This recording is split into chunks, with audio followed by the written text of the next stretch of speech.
ഇന്നൊരു തിങ്കളാഴ്ച ആയതുകൊണ്ടാന്ന് തോന്നുന്നു ഒടുക്കത്തെ മടി. Good morning. ഇച്ചേനെ ആണെങ്കിൽ കുത്തിപ്പിടിച്ചിട്ട് വണ്ടി എടുക്കാൻ പറയേണ്ട അവസ്ഥയും കൂടെ ആയിരുന്നു. രാവിലെ തന്നെ വൈഫൈ ഡിവൈസ് നമുക്ക് പണി തന്നിട്ടുണ്ട്, റീചാർജ് ചെയ്യണം. അങ്ങനെ ഞാൻ ഡ്യൂട്ടിക്ക് എത്തി. ഇച്ചയുടെ താറ്റ പറഞ്ഞിട്ട് ഞാൻ അകത്ത് കയറി.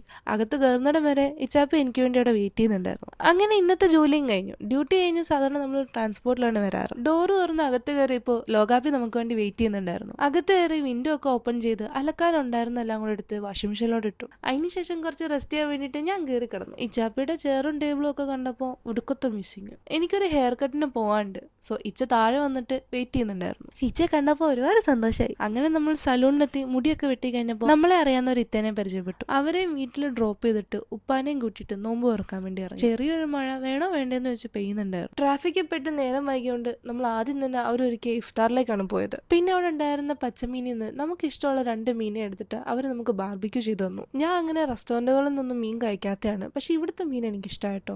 അപ്പൊ ഇന്നത്തെ വിശേഷങ്ങൾ ഇത്രേ ഉള്ളൂ. ബാക്കി നാളെ കാണാം. ടാറ്റാ.